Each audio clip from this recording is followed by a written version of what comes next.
Welcome back to Strong, everybody. I'm so excited to be here for another live interview. Tonight, we're going to be joined by three incredible young people. We have Stephen, who's 17 years old. Welcome, Stephen. Welcome to Strong. He's going to be talking to us about his experience being a teen and helping us to translate. We're also going to be joined by Emily, who is 18 years old. Welcome, Emily. Welcome to Strong. And she's going to be sharing her insights into her experiences of being a teenager. And of course, we're also going to be welcomed by Ankita, who is 19 years old. Welcome, Ankita. And together, we're going to be talking about some of the challenges that parents are facing in parenting their teens and some of the communication gaps that teenagers feel they're having with their parents. So welcome to the show. I'm so excited to have you all here tonight. I love talking to teens. I think it's one of my favorite things. I am a parent, so I kind of feel like I'm on two sides of the fence tonight.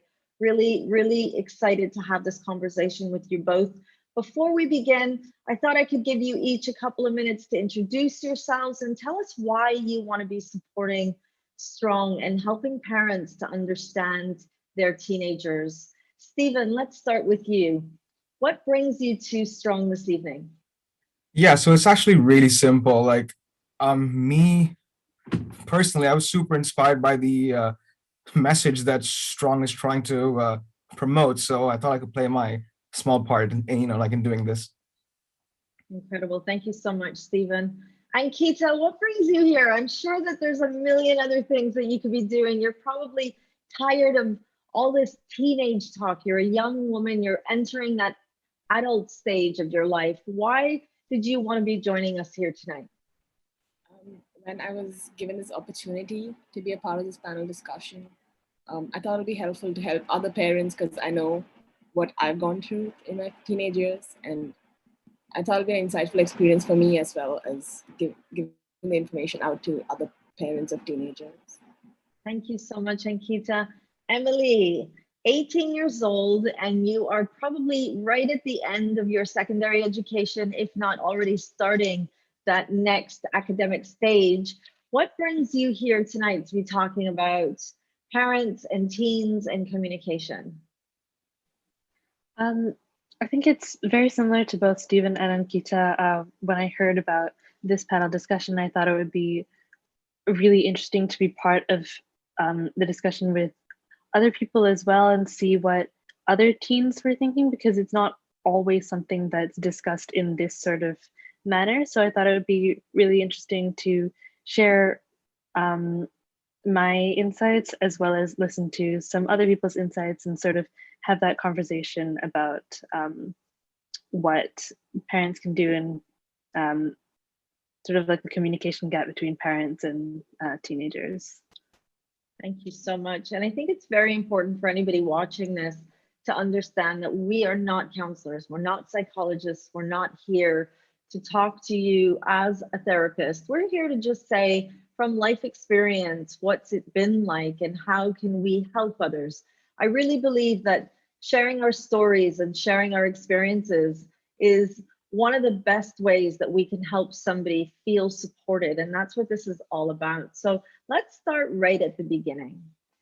In my journey hosting Strong and meeting people from around the world, the one common theme that I'm hearing again and again is that teenagers are always in their room. They're always behind the door. They don't want to come out of their rooms. We've had this conversation on a couple of the other lives that we've had with teens. Some teens have said that by being in their room, it gives them time to kind of decompress and find themselves without feeling on the spot. Other teens have said that they just want to be alone. What has it been like for you, and has this been an issue? Do you remember, Ankita, being a younger teenager and feeling that your room was your place? Did you find yourself in the room all the time? Was this an issue that your parents would, pick up on and show concern? Yeah, definitely it was an issue. And I think it still is, because I do spend a lot of time in my room. But I feel like for me, I always shared my room with my younger brother back then, not anymore. And I really needed that space uh, for privacy and just not be in conversation or just be with anybody else. And I feel like you're teenagers, you're just going through so much. You're like transitioning to adulthood, and you're like, you just need that space for yourself. And although now that I think of it, yeah, my parents had been very concerned with me staying in my room all the time, but I feel like it is a stage that everybody goes through, and we do really need that space for ourselves. And I agree. I do think that we all need that time alone. But when is too much time an issue? Did you find, Stephen, that this is something, or do you find that this is something that you're also hearing complaints from your parents? Are you always in your room? Do you find that being in your room is a place that you want to be, but it's a concern for your parents as well? Yeah, I feel like like there has to be a medium of some sort. Like, you shouldn't be spending too much time in your room. At the same time, you should be allowing your kid to be able to have like their own time just by themselves with no one else speaking to them. So it has been an issue that I have been, like have been through in the past, where I spent like days in my room at some time. And obviously, like from my parents' perspective, that can be kind of concerning. So I feel like there are, two sides to the story almost. And like you have to create some sort of balance between them two. Of course, that's it. But when do we as parents understand that it's too much time? Emily, how about you? Like, what was it like for you, and what would your room, why did you go into your room, or were you somebody that didn't really spend so much time in her room? So I think during secondary school, I think I spent a lot more time in my room whenever I was at home. So during secondary school, I did quite a lot of activities, so I was always quite busy. Um, so I wouldn't actually spend that much time at home. But because I was so busy throughout the day, sometimes when I came home, I just needed that time to de-stress and um, have a bit of time to myself. I think for me, I think it stopped being too much of a problem for me um, more recently, because I started keeping my room door open more. Um, so I definitely don't think it was too much of a problem, that it's been too much of a problem recently. Um, but I do know that there were times when my when my parents would worry that I was spending too much time um, in my room. But I think because I was outside so much anyway, they realized I wasn't just holed up in my room the entire time. I was actually doing stuff outside. So they knew that when I came back, I actually did have to study, I did have work to do. So it wasn't, I don't think it was as much of a problem for me as I think it was for a lot of other people. But I think it's also just, sorry, go on. yeah, I think it's also just, so because my parents did ask me like what I was doing in the room for so long, I was honestly just, I started being more open as well, saying like I really just needed that time to de-stress. And I think they kind of got that after a while as well. So it was just about having that open communication between my parents and me. And I think that was definitely something on my part that I did as well, like being more open about what I was doing and why I needed that space.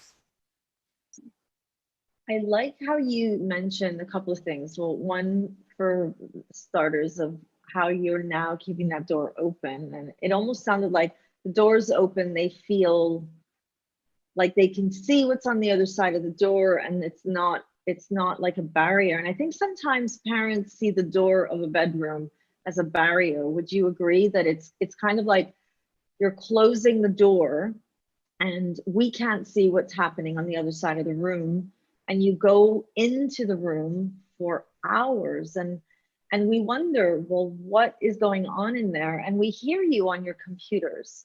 So we know that you're communicating with friends, but then you're always too busy to come out. Do you think that just closing the door for you, Emily, and then opening the door changed it? Would that be where it changed, where they felt, okay, she's in the room? You also mentioned that you did start coming out, doing other things, and you do have to study. So it's almost kind of like what I heard you say is they knew what I was doing in my room, but they also got to see me, and it kind of balanced and were okay with it.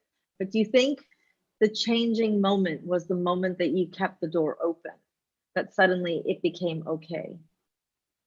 I think it wasn't a very sudden change. I think it was a few different factors. The door, keeping my door open sometimes definitely was one of those factors.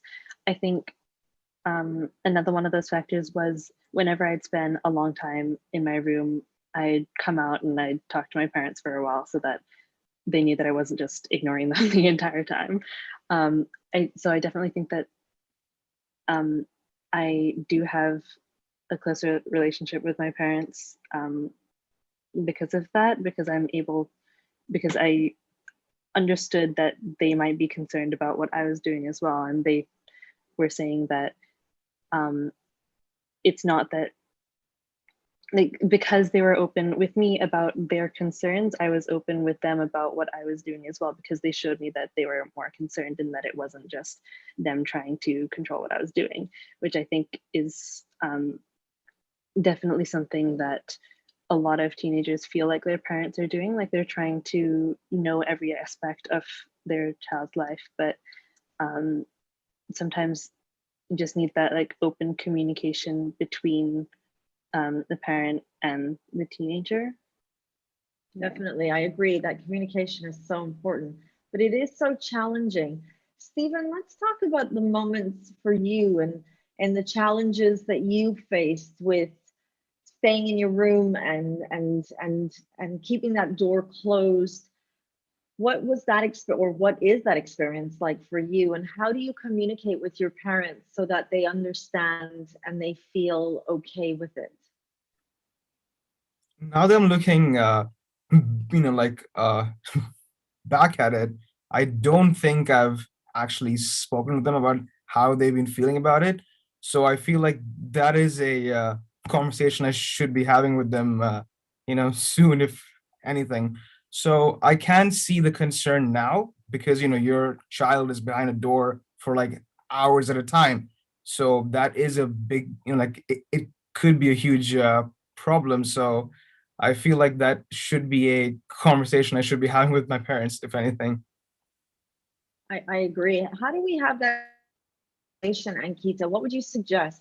How do we have the conversation so that as a parent, I feel like I can hear you, and as a teenager, you feel that I'm not trying to control you and that I just want to understand you? Yeah, so in my case, my parents have this rule of not locking the doors in the house.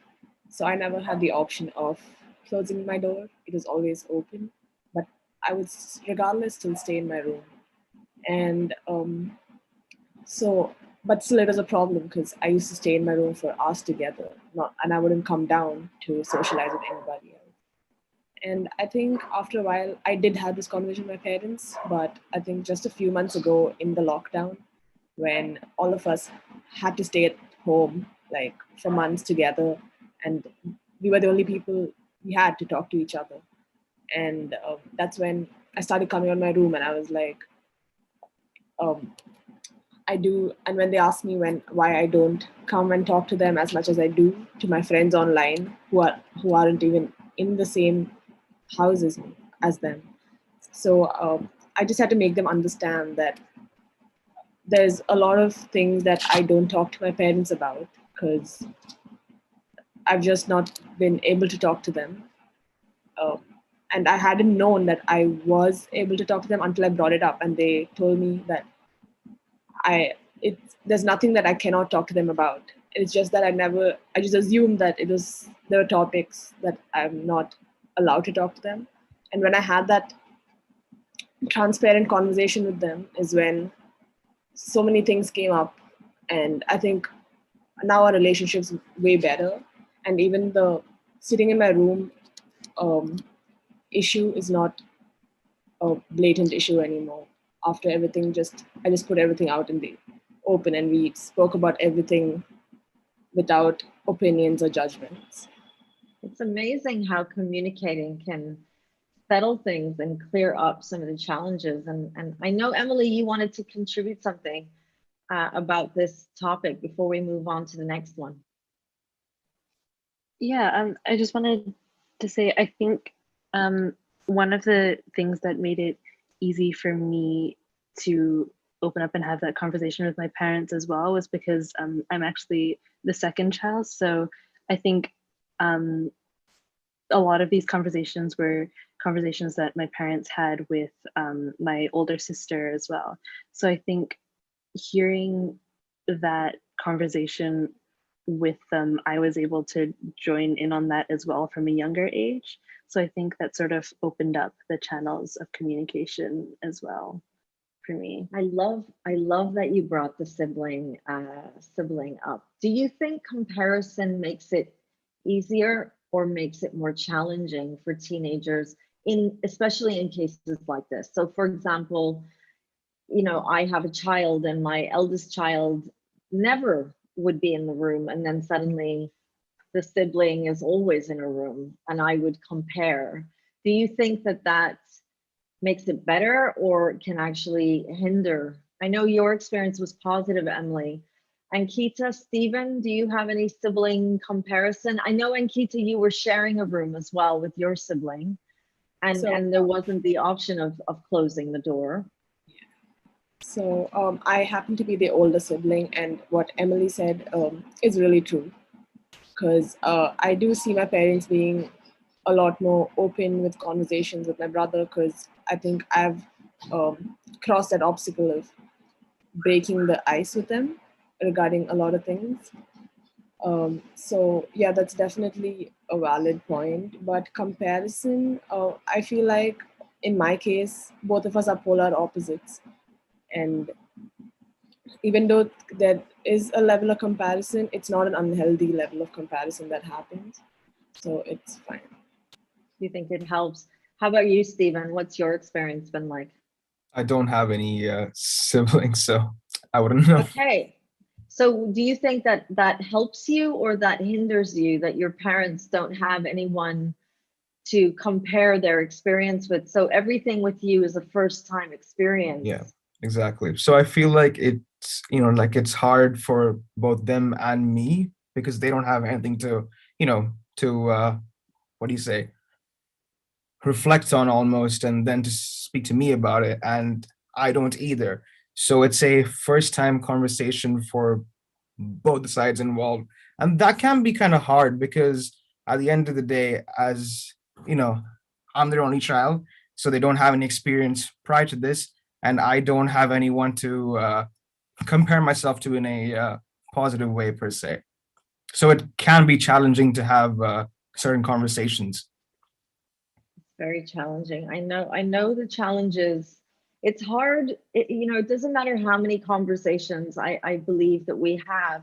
Every teenager has their own personality, their own characteristic. Every parent and teen has their own flavor, and we're never going to get it right. But I feel that communication is so important. But on the lines with communication. So I know, Ankita, you said that you had that really transparent conversation with your parents. And my question now is, one of the struggles I see with parents, or that I hear from parents, and I've felt myself in my own experience, is understanding the boundaries. So although I want to have an open conversation, an open communication with my children, there's like a very fine boundary that isn't clearly understood, but almost assumed to be understood. Have you ever felt that in your relationships with your parents, that They want to be there for you. They want to understand you. But then suddenly something happens and they're like, I'm not your friend, I'm your parent. Yeah. Yeah, definitely. Because there's been quite a few instances like that, where they tell me I can talk to them, and in most of these situations, I see a large generation gap, which is very prominent because I at that instance I would obviously be mad about and furious that they're not understanding what I'm trying to convey. But when I think about it, it's really hard for them to understand what kind of world I'm living in, because they have lived a completely different life, and I need to explain it word by word because it is new for them too. But yeah, at some point there are boundaries which even I find kind of hazy, because I cannot talk to them about everything because you don't know when you're stepping over or if it might go the wrong way. Yeah. I completely understand. That must be so challenging. Emily, Stephen, how do you feel about that? Do you understand the line of respecting your parents, but also taking the bait when they say, you can tell me anything? Yeah, I feel like Stephen, that's I really see you true nodding. because, yeah, because like, I think these things have to be, like strict and like set in stone and not fluid. So you can't be saying, oh, I'm your best friend, you can tell me anything. And then when you do tell them something big, like they completely flip on you and now I'm your mom, now I'm your dad. So I feel like these things have to be like really set in stone. And that's the thing. So that's when it becomes really challenging. And that's why people, around our age start to become more secretive and a bit more, not necessarily laid back, but more, they don't share as much because of the fear that they could be then, flipped on at any given time. So I feel like those Yeah, certain boundaries have to be really clear, but it especially if does, you want to it have a does feel proper that way. relationship. Yeah. It does feel that way. And it's kind of like a comedy. It's like, you could tell me anything and then we hear something and we're not ready to hear it. It's almost like, oh no, you didn't do that. We jump. What was that experience like for you, Emily? I know that you have an older sister.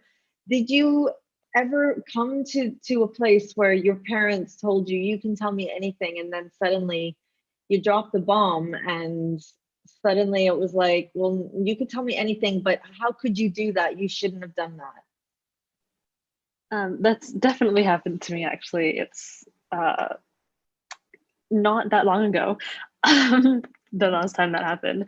Um, and yeah, I definitely think that it happens quite a bit where the boundaries aren't really clear. And it's definitely that thing of, like, I know that my mom, especially, she wants to know more about my life, and I do share quite a bit with her.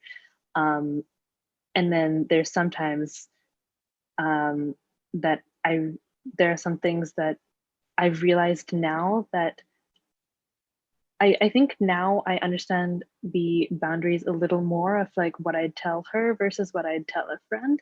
And I definitely think that um, it's definitely one of the main reasons why people around our age become a bit more secretive as well, or are a little bit more careful about what they tell their parents because of what because of parents flipping to flipping from you can tell me anything to I'm not your friend, you shouldn't like we can't say something like that, or how could you do that type of thing. And it's definitely something that conversations that I've had with my sister. So sort of going back to that sibling comparison thing, although sometimes it's been a good thing to have a sister, to an older sibling, because some of the conversations have been opened up. There are also a lot of things where my parents are saying, oh, your sister wasn't like this, why are you like this? Mm. I know that because I'm sort of like a more, I'm someone who goes out a lot more than my sister did when she was living at home as well. So it's, they definitely compare us in that way, even though we just have generally different personalities. So yeah, it's, but sort of going back to the question now, I think having a sister was definitely useful to sort of know what the boundaries were before I would have to come to that. I would have to come to that crossing the boundary type of thing. I remember being, I was the second child. So I came from a family of 3 children, and my eldest brother was smart. He did everything right. He was like mom's pet. He could do nothing wrong. And then came me, and everything I did always came across as very rebellious. But my younger brother, now that we're adults, when we talk about that time, he says, life was so easy for him because I crossed all the boundaries and made it really easy. By the time my parents parented him, that he felt things were much easier. Did you see that in your, well, you were just saying that was kind of like your experience. Stephen, do you almost wish that you had a sibling that you could learn from, or kind of learn experiences and boundaries? Do you think that would have helped you in that communication with your parents? Now that I'm hearing, like their perspectives, it seems like it could have been pretty useful. But at the same time, I feel like I would have taken as many, risks in life almost, because I know this is what I'm not supposed to do and this is what I'm supposed to do. So I feel like that would have like completely changed who I am, at this moment in time, because I would have been almost living in somebody else's shoes, you know? So I feel like, there are both pros and cons, but for me personally, I feel like I'm fine where I am, at least. It's great. And there's always that question, would it be easier if they had siblings? Would it be easier if they were an only child? Would I have better communication? Would it be more challenging? And Kita, I'd like to go back to something that you talked about, the generation gap, and you're so spot on. Parents and teens, they're living in completely different generations, very, very different upbringings, very different society type of community. There's so many differences, but at the same time, we're parenting teenagers. But I think sometimes we're parenting our teens the way that we were parented, and depending on how we were parented, we always think we're doing it better than our parents. So you must hear this often. When I was growing up, or if I said what you said to my parents, I might not be your parent today, or something to that fashion. And teenagers tend to be labeled as rebellious. Today, we hear a lot of teenagers don't know the boundaries. They're constantly pushing the boundaries. They're always on their devices. They don't listen. They don't communicate. These are some of the stereotypes that we hear very, very often. Would you agree with these stereotypes? Is it the rule or the exception? Or do you feel that teens are just being misunderstood because of what Ankita mentioned, that generation gap? I feel like personally, I was a pretty rebellious child, and also because I think the relationship with their parents are very subjective. Because I had friends with really chill parents who basically didn't have to ask permission for anything, and I had parents who had to like go a week before and ask them if they can go out next Sunday. So yeah, so in that case, I was pretty rebellious, and in terms of my brother, I feel like I've done everything for him. He has an easy life ahead now because I've broken all the rules and all of that. And coming back to the question, yeah, it is. I think it's inevitable. There is going to be a communication gap with any kind of parent, because or there could be a utopian place where you are completely in line with your parents, but that's not the case. But yeah, and I feel like it's a part of everyone's life, and that actually makes you closer to your parents once you start talking to them and saying, no, this is how I this is how my life is. It's not the same as yours, and I don't know what you went through, but obviously I do empathize with what you went through. But you need to learn about what I'm going through, because it's not the same time. And even though my problems might be frivolous, like, oh, my friends don't like me, or I don't like my social media, something's wrong with my social media, something like that. But yeah, and I feel like talking to them more and making them understand that it's not just me. It's the problems that even my friends, my peers, all of them face. I feel like they're getting around to it, and even they probably talk to other parents and make sense of it all. Emily, what do you think? Are teens rebellious? Are they being misunderstood? Or is it just the passage of life, and that's what happens with teenagers? I think definitely some teenagers are rebellious. I don't think I was too much of a rebellious teenager. I definitely broke some of the rules, and I think they were sort of different rules than the ones my sister broke. So, but I think there have also been quite a few times when my mom has said, I didn't have to do that when I was younger. Like I didn't need the newest technology, or I didn't need to use social media. Like I didn't need to go out with my friends so much. I didn't need to use my computer as much. And so that's definitely a phrase I've heard my mom say a lot. But I think it's definitely that issue of parents needing to understand as well that it is a completely different environment that we're growing up in. Even though we might not absolutely we don't need technology, but in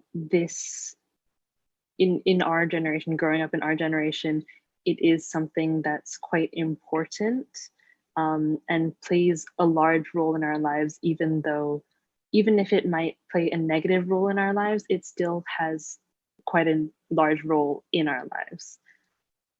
Yeah. Incredible. Thank you, Emily. That's a great insight to your perspective. Stephen, what do you think? The generation gap, does it hold any truth in teens being rebellious? Is it the exception? Do you feel that teens are misunderstood? And is it fair to kind of talk about teens and use this stereotype across the board? I feel like you can't generalize a whole generation as rebellious just, based off a few people. But I could see how things are completely different, and we do things that our parents, never even thought about doing. So in those circumstances, yeah, I can see how we could be labeled as rebellious, but it's not really being rebellious. It's just changing with the times. And there obviously is a generational gap, but that's something that's going to happen with, each and every generation. So my parents will probably not, get what I'm doing, and I probably won't understand what my kids will be doing. And it's just going to go on and on. So I feel like as a parent, they should be doing like their not really part, but like their role in kind of understanding how things might be completely different for their kid. And that's how, things should be done. So let's bring a bit of humor here. Let's talk about some of the challenges that I hear parents saying all the time. And I'm guilty of all these things as well. We use devices as a punishment. If you don't do your homework, I'm going to take your device.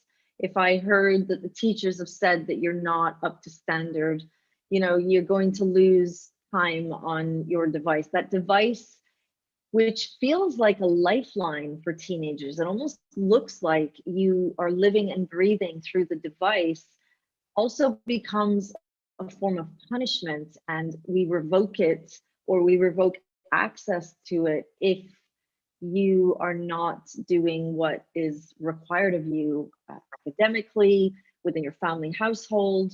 What does the device really mean? And I know everybody's going to have a different meaning, and they're going to place a different meaning, but what does it mean to each of you individually, and how have you seen the power of these devices either harming or helping teenagers that might have been in your friendship circles? Let's start with Stephen. I feel like, to me personally, devices are, you could say, like a source of information as well as a source of communication. That's going to be the biggest difference that my parents won't be able to understand, because back when they were kids, they'll go to school, say hi to their friends, and go back, and that's it. So for us, we can still speak to our friends, and so on and so forth. But apart from communication, information has to be the biggest change, like the ease of access of information. Like, as things happen around the world, what's happening at that moment in time. So I feel like that's really important, and using that as a form of punishment depends on why they're being actually punished. So for me personally, I remember back in 5th grade, I was like addicted to my phone, and my grades tanked, if I'm being honest. And I felt like if my parents didn't take away my phone and my games and everything, I would have probably gone down the wrong path. So I feel like you have to be reasonable with your child and understand whether taking away their device is really the means to really solve that issue. Like, for me personally, that was the issue. So removing my games, etc., was the way to really make sure that I understand the seriousness of the situation. And from there, I did improve, and now I'm a like a decent student. So I feel like that's something that has to be done if it's the only way to solve it. But that shouldn't be used as the sole method of punishing your kid. Thank you. Emily, what do you think? How important has your device been to you? And has it helped or harmed communication? And have your parents ever had to take it away from you? And what impact did that have on you? I think right now for me, my devices seem very, very important to me, especially because it's sort of the way I'm connected to the rest of the world in some sense, especially during COVID, during lockdown. You really couldn't do anything outside, so you had to use your devices if you wanted to talk to anybody outside your family. And for me now, because I have so many friends all over the world in university, I definitely feel like it's very, very important for me, and I want to stay connected to these friends. Um, so I definitely feel like my device has been quite important to me, especially in this last year. And I remember when I was younger, actually, my mom used to say that I was spending too much time on my computer. She'd um, so she'd disconnect my computer from the Wi-Fi after a while, which I think she realized wasn't the way to do it once I entered high school, because I started actually needing the Wi-Fi to do my schoolwork. And so I think she realized afterwards that that wasn't really going to work as a punishment. And so taking away my phone was also one of the things that she used as a punishment. And I think unlike in Stephen's case, I don't think I personally don't think it was the right thing to do at all, because the reason why she would take my phone away had nothing to do with me being on my phone or using my phone. A lot of the time it was just some disagreement that we had that led to my phone being the punishment, which seemed very, very disconnected for me and didn't seem to have any relation to what we were talking about at all. So I definitely think that that was something that was kind of strange. And I also thought that it was interesting how my mom immediately went to that as her punishment. I don't think I ever got grounded. I would just get my phone taken away. So that immediately became the punishment, which also sort of made it that much more important to me in that sense, which was, yeah, kind of just a strange thing that I realized. It just became so much more important because she would start taking it away. And I'm giggling because I'm so guilty of this for some reason. You know, when we go through situations, like they could be doing nothing connected to the phone, but it's like, right, give me your phone. You've lost your phone. You've lost your devices. And I think it's an automatic, it's like autopilot for parents. We almost seem to think that must be the most important thing to our teen. And so, you know, grounding is so, you know, 1990, let's take the device away because that means that you don't have access to people on the other side of that device.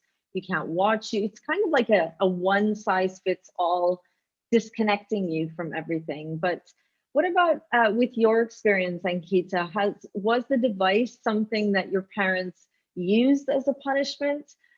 And if they did it harm or did it help you? Stephen said it helped him because it was useful.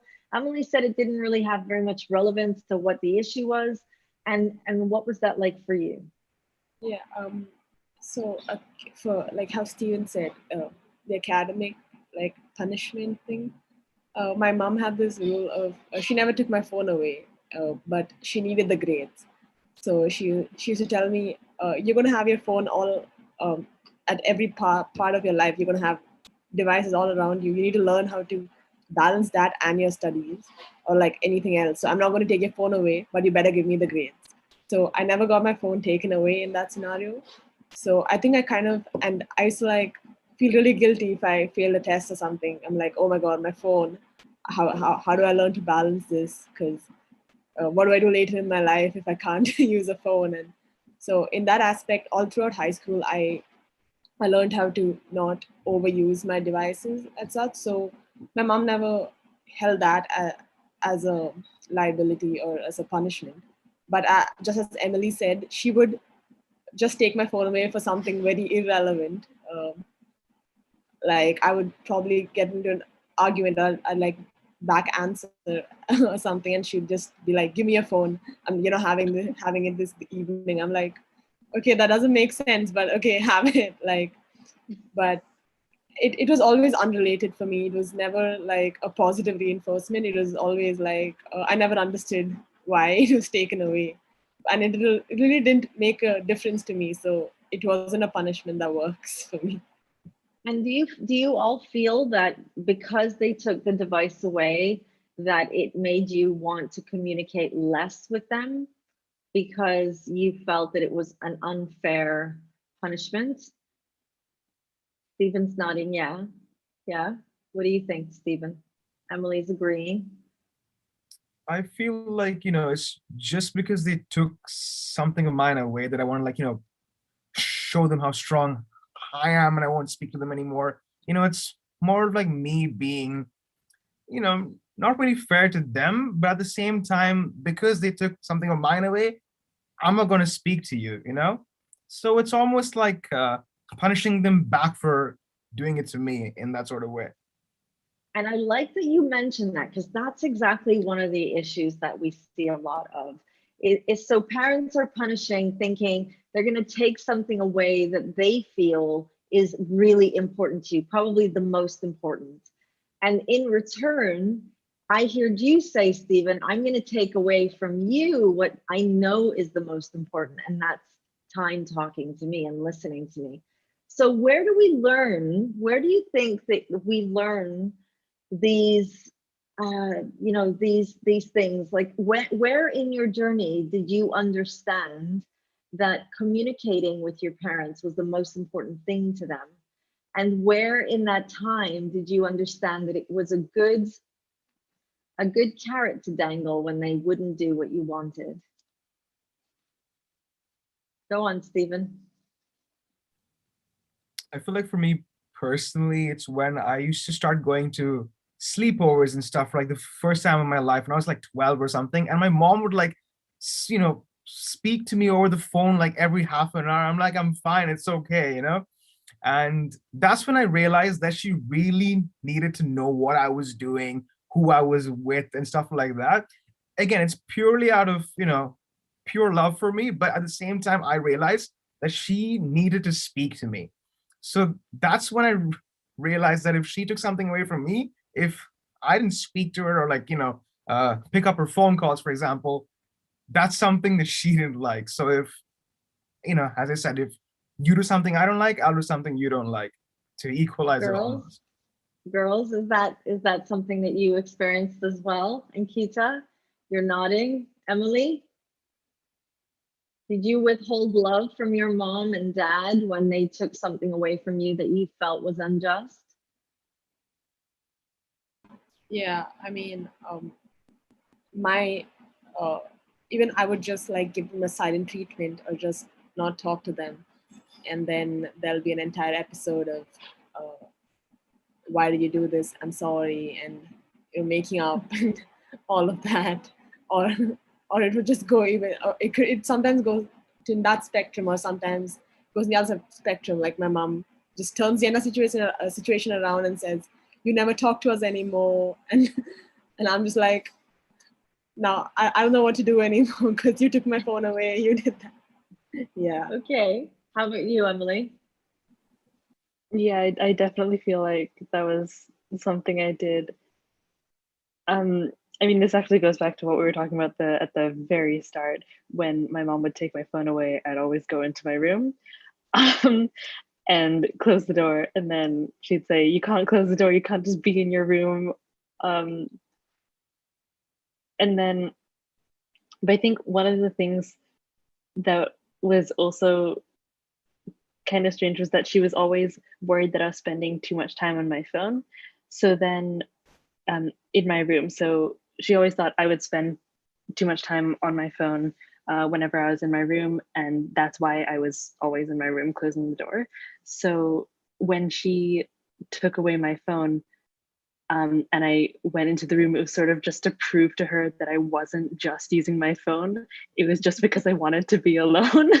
And it wasn't because I was using my phone. So I was sort of trying to prove that like the phone had no effect on what was actually happening.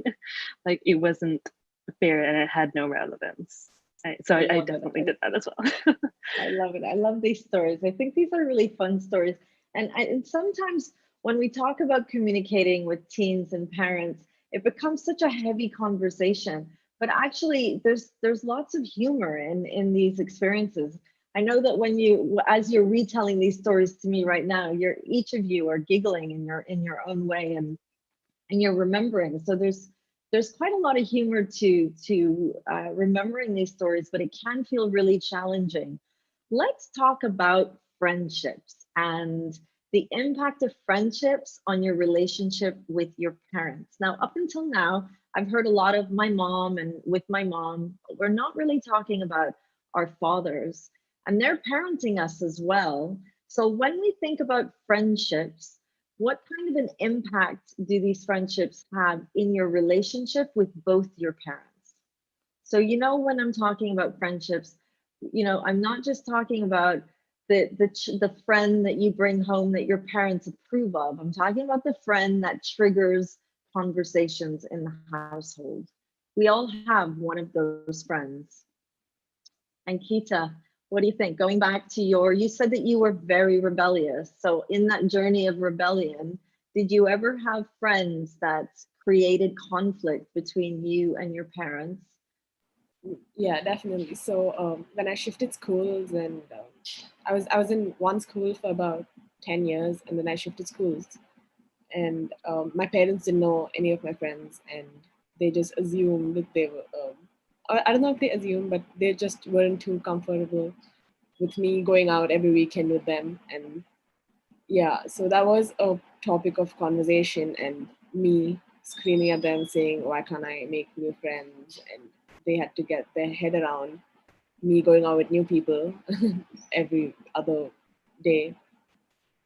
Yeah, so definitely it did take them some time to um, adjust with my new friends, but I understood that, and I used to bring them home, and or when my parents used to drop me to like places, and they just say hi and get to know them, and that really eased the entire process of them being okay with me hanging out with strangers. But now when I have the conversation with my parents saying, "Oh, I'm going out with a friend," and my mom's like, "Oh, who's this? Who's the friend?" And I just had to tell her, like, there are so many friends that I haven't told her about. Like, she doesn't know anybody at my university, and because it's online. And when I tell her, like, I'm talking to my friend, and she's like, "I don't know this friend of yours." I'm like, there are like so many friends you don't know of mine. And now she's like, now she's got the point. She's like, yeah, that is a possibility. So I'm past that stage now. Yeah. Okay, great. Emily, how about you? You said that you went out more than your sister. Did you have friendships that triggered conversations with both your parents at home? And was there a friend in that journey that was the friend that was approved? You know, like if you told your parent, I'm going out with this particular friend, they'd be like, oh, okay, that's fine, then have fun, honey. Yes, that I definitely had a friend like that in secondary school. It was quite funny because I was also that friend for many of my friends as well. Um, so I think I was, because I was that friend as well. I sort of knew how to. I knew which was the friend that like my parents would be okay with. So I definitely added her name to a lot of things saying, oh, she's going to be there too. um, but I think there was one point when um, my mom did say, just because she's going doesn't make it all right for you to go as well. um, yeah, so I think I sort of stopped using that excuse, but I also stopped using that excuse because she's no longer in the same country as me. So I think that was definitely why I had to stop using her in that sense. I love it. Yeah, but definitely similar to Ankita. Oh, I think I just lost my train of thought. I'm so sorry. No, that's okay. That's what this is all about. No, that's okay. So you understood when you couldn't use that excuse, but we all have those friends, right? We all have people that we know that will trigger our conversations with our parents, and we know that there's friends that we can kind of throw into the conversation and it makes it okay for us. Stephen, did you have experiences like that? Do you have friends that your parents will not approve of, and if they find out that you're talking to them on your phone with the door closed, it might trigger conversations? And do you have a friend that, no matter what this person does, they are always going to put a smile on your parents' face? I feel like I did have those friends, but I feel like at the same time, my parents really trusted me, and that like I wouldn't make those same choices that they do. So I feel like they didn't really say that, oh, like you can't speak to that person or you can't go out with that person. But I feel like every single time that I did, they'd always try and tell me, oh, don't be like that person, don't do this again, all that kind of stuff. So they never really stopped me from like meeting those friends or like speaking to them, but I feel like they'd always try and give me a small life lesson out of, every I interaction love with that. them. That is so true. I'm so guilty. Like as you guys are talking, I'm like, oh my goodness, I do that. Oh, I do that too.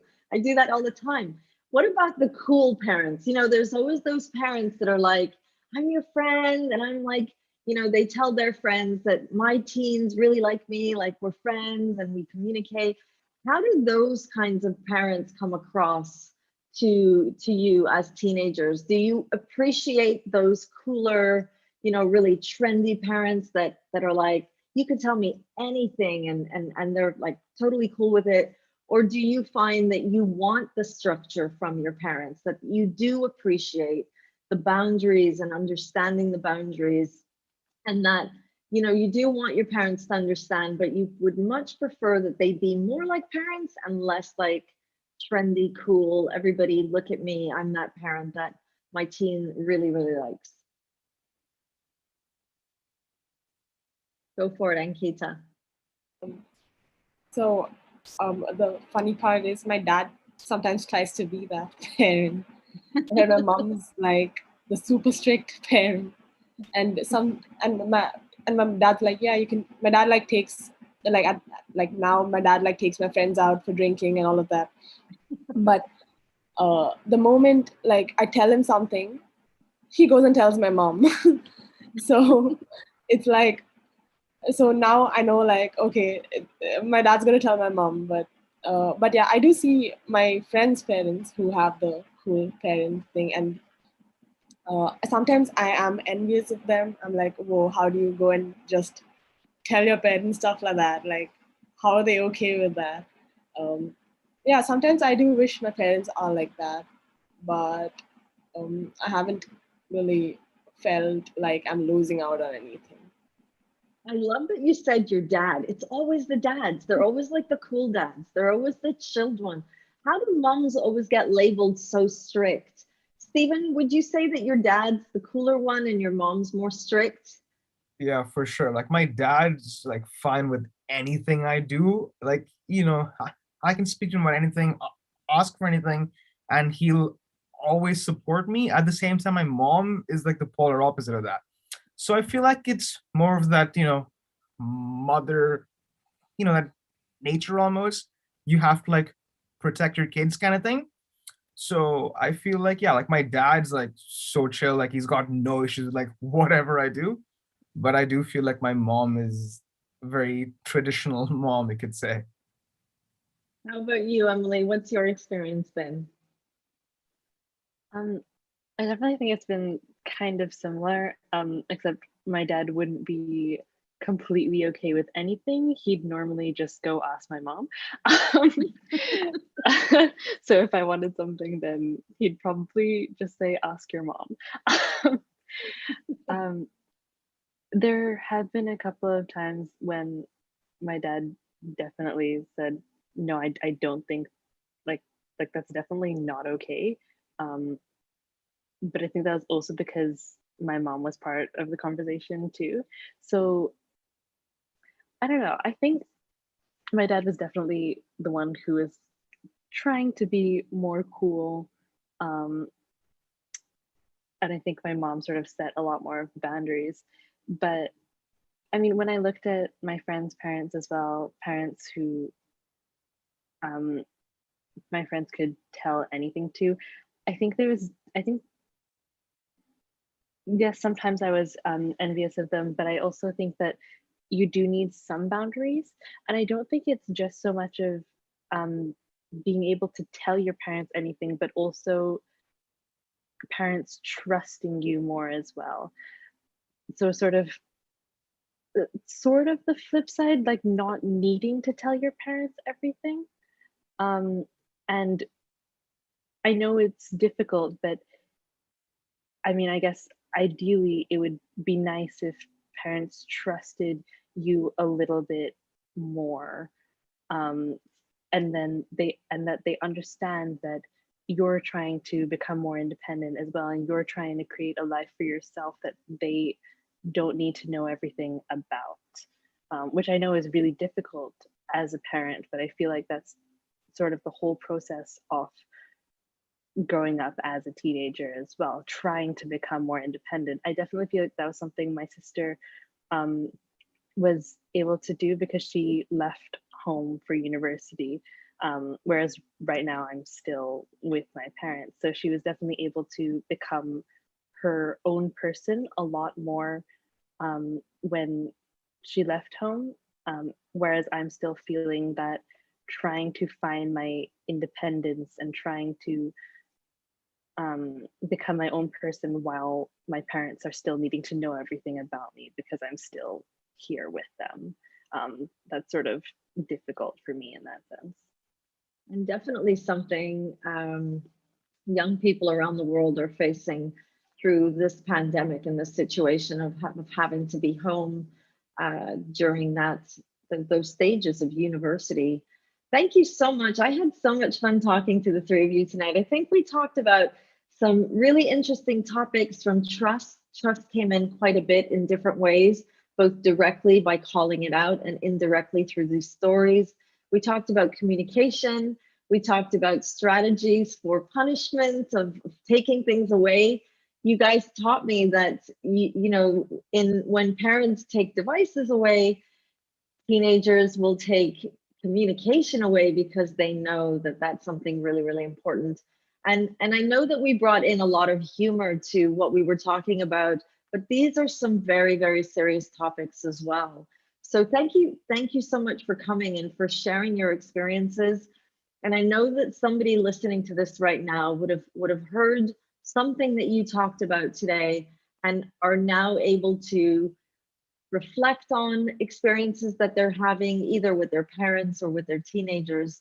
And in sharing these stories, we can really start to understand what we're doing well, what we can do a little better at, and how we can better communicate. But just before we say goodbye, if we could go around the table and if you could offer us 3 top tips for parents right now, how can they just parent their teens so that communication can feel a lot easier? What would your top 3 tips be?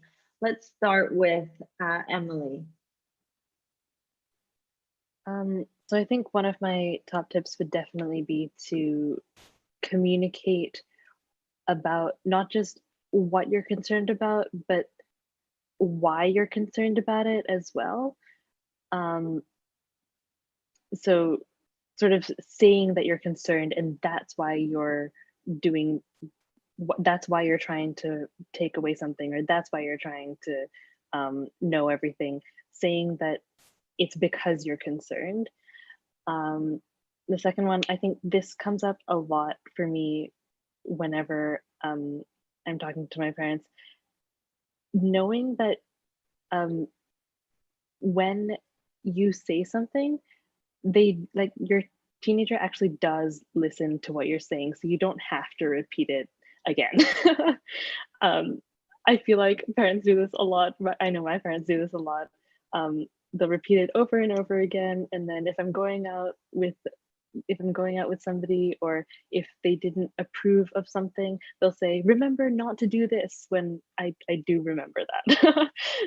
And the last one would definitely be to sort of let your teenager become their own person a little bit more. So start trusting a little bit more. And that's definitely something that needs to be a conversation that happens both ways, but sort of realizing that as your teenager grows up, there are going to be some things that you don't need to know everything about. And there's that point where you sort of have to trust that what you've done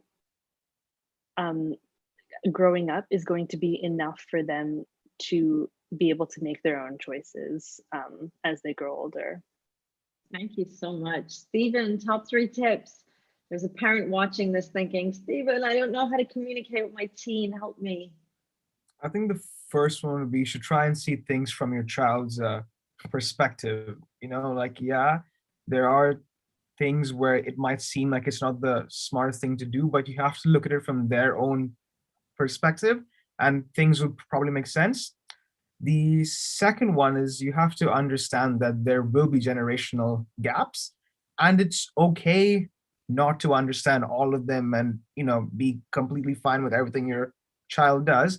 But you have to understand that the world that they're living in right now is completely different. The atmosphere is completely different, and you have to you have to take into account of all those small things. And the third one would probably be to understand that your child like really loves you. Like no matter what they might be saying, what they might be doing, you have to know that your child probably has a lot of love for you, and you shouldn't feel scared of, like you feel like you're losing them or anything like that. That's probably not happening at all. Incredible. You guys are just so incredible. Ankita, top 3 tips. There's a parent watching this that needs help. I would I probably, need help. Help me, Ankita. I'm not getting it right. I'd probably say don't. There's a lot of miscommunication that happens. I feel like even though we speak in the same language, it's the way we communicate. There's so many misunderstandings. It could be such a simple thing. I feel like a pro tip would be to maybe sort it out rather than making that into a fight. Communicate and sort it out.